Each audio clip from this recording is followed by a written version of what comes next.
From the Library of Congress in Washington, D.C. Good afternoon, ladies and gentlemen. My name is Bob Brown. I'm the Chief of the Safety Services Office at the Library of Congress.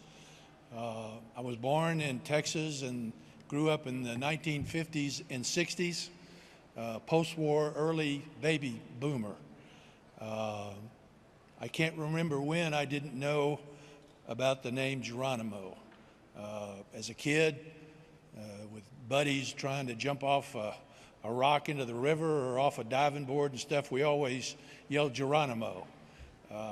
And we picked that term up from World War II paratroopers who used that when they jumped out of airplanes into battle.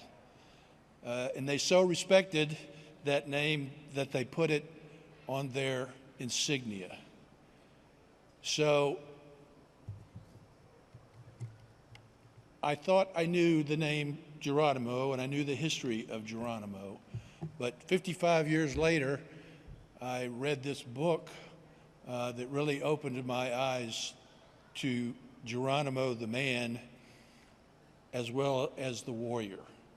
So I learned about his life, I learned about traditions of the Chiricahua Apache, and I learned about his plight within his environment. He was a medicine man, a shaman, and a great warrior. So I'd like to introduce you today to Gujit Yah, Geronimo's great-grandson, Harlyn Geronimo. He is in himself an author, historian, tribal leader, and I think later in life he's come to have an appreciation for French wines. So it's my great pleasure to introduce you to Harlyn Geronimo.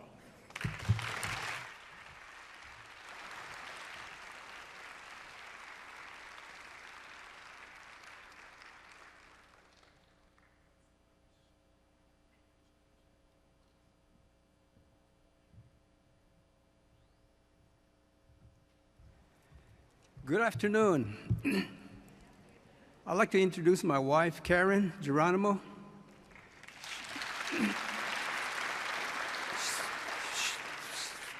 She's a teacher with the Mescalero High School, a linguist also for the tribe, historian. I'm glad that I brought her along.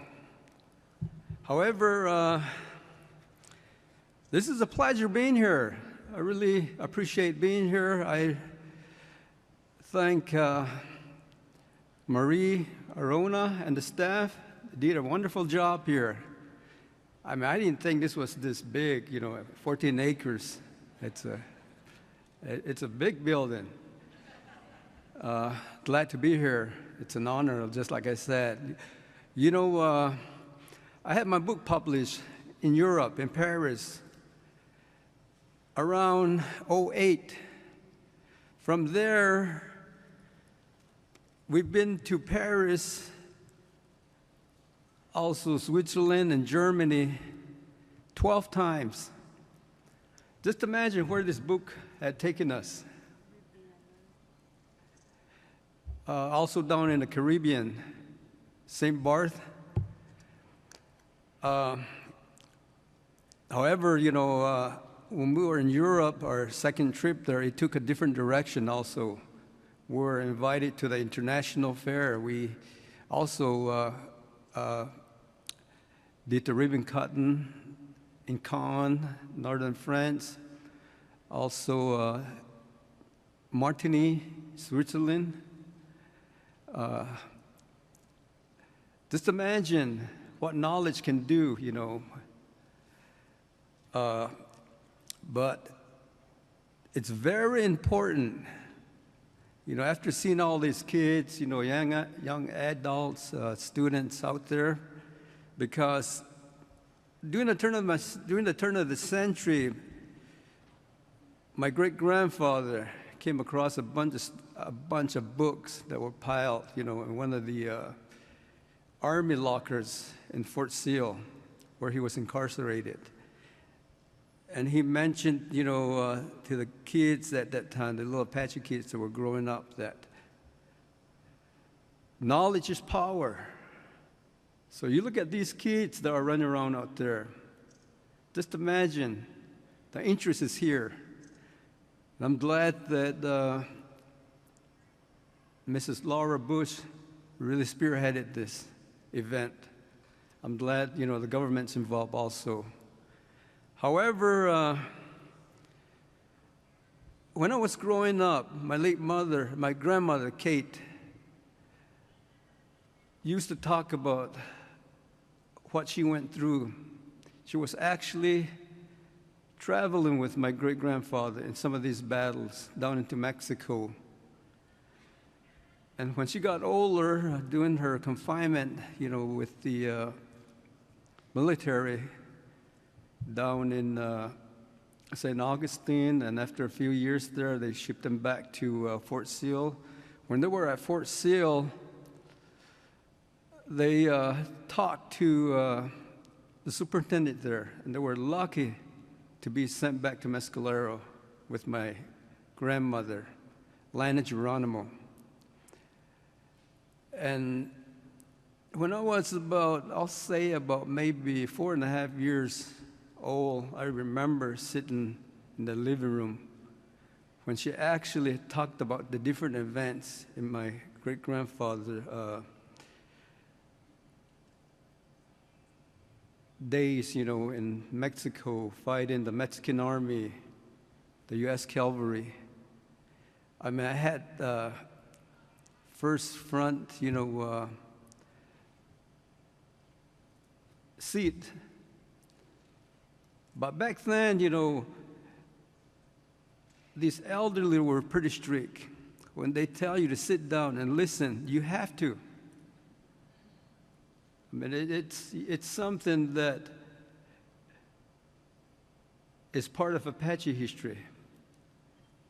Because just like my great-grandfather said, knowledge is power.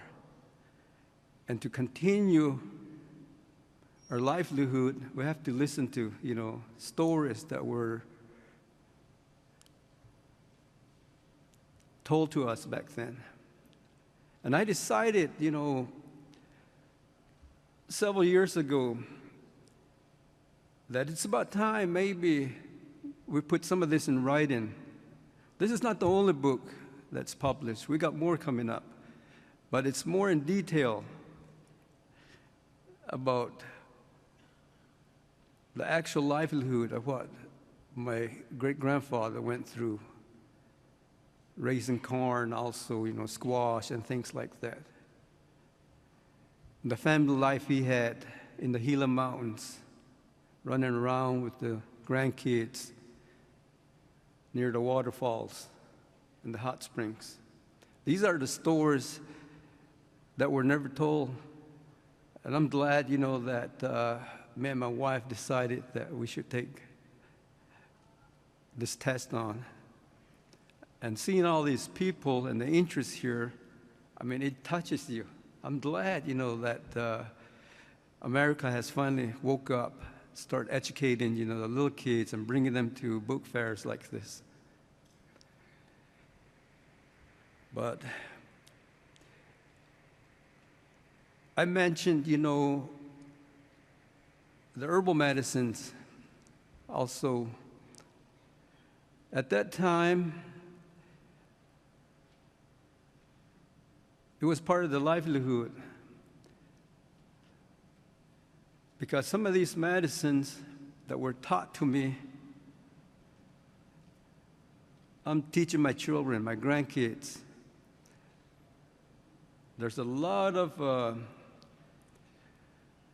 other medicines that will actually cure cancer, but we don't talk about this because we don't know what direction the future it's going to be.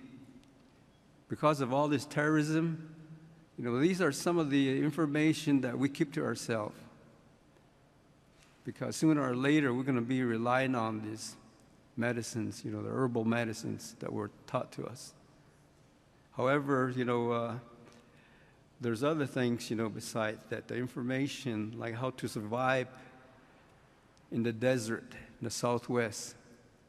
I touched a little bit upon that area because in the media, you hear about immigration. A lot of these people coming into the Southwest are dying out in the desert. But my people, over hundreds of years, had learned to survive in these areas. And I talked about the different plants that would sustain life. Sometimes I go into the desert, maybe hike about 3-4 miles, above El Paso, out around the White Sands in the Sacramento Mountains. There's plants that will actually keep you alive. But I don't know, there's a big controversy about this area, so I rather not really get myself involved, going down there and teaching, the public about this. But these are the things that I was taught growing up. And a lot of it had stayed with me, and I'm teaching my kids, just like I said. My wife also is an Apache linguist, a historian, and she also teaches, the different herbal medicines to the young kids, our kids. She also is teaching the Apache language, which is very important because a lot of, our high school students are not picking it up because of the social media. And it's really given, our kids a different perspective on life. But hopefully, with the education, the books that, that we have been receiving from across the country would really, line up their lives. And I'm glad, that I could put some of these information into a book form.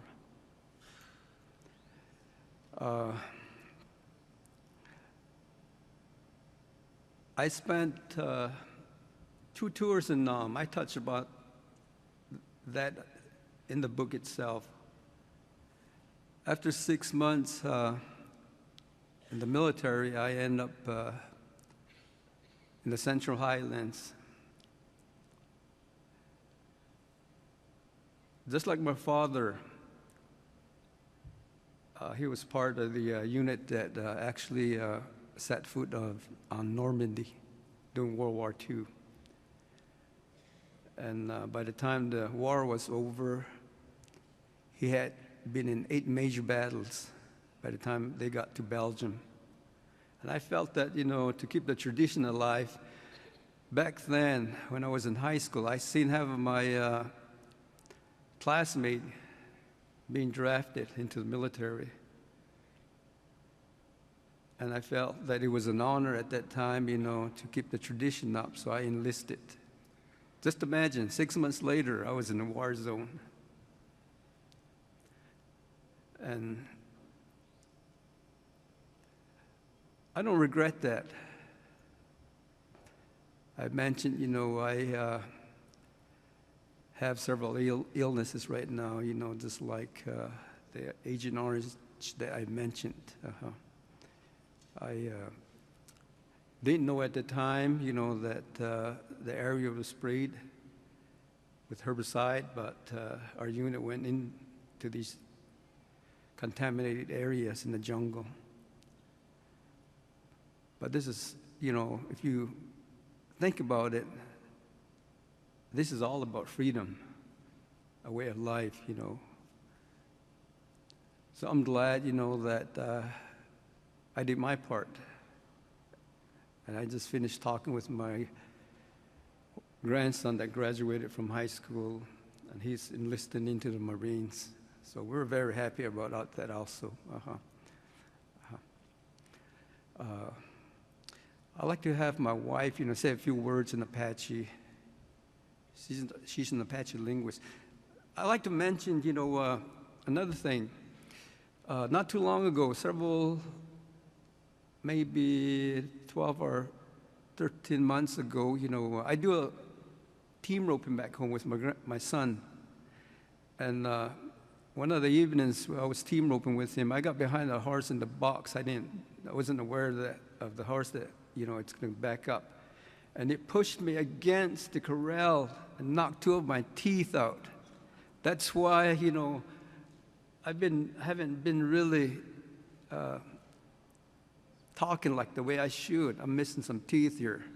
I mean, last year I didn't have no problems, but just to touch up on what I'm going through right now. Okay. Good afternoon. My name is Harlyn Geronimo, and I'm a descendant of Apache Kid. It's an honor to be here, and I hope I do know and understand that there are some teachers here. You are very dedicated people, because in the teaching environment, in the American style, it's very important to teach the children, because one day they will be leaders here in Washington, D.C. But in Washington, ni ke ya ra ku june atiri achinde ra ultai ya ra ultai na susta ultai dik njugo ilan has dilko barana si hagura biji nan arahilla ako ande bik eko hukha na hi an tashi aran ina na hi ke ya bik aho kago njukat ekon tasa bitahi ta ibin ka ina kat eko ni ke ya ash iri ba sako sina ni yai. I'm glad and it's an honor to be here in Washington, D.C. There's a lot of information, and readers become leaders. So these children that are here today exploring this place will someday be your leaders. And I'm very happy to be here. And I am a linguist. I speak Apache. I'm fluent in Apache. I know my history. And I still live in my way of life. Once in a great while, I put my teepee up and I just open my flaps on my teepee at night, and the view of the universe tells me great stories. Thank you.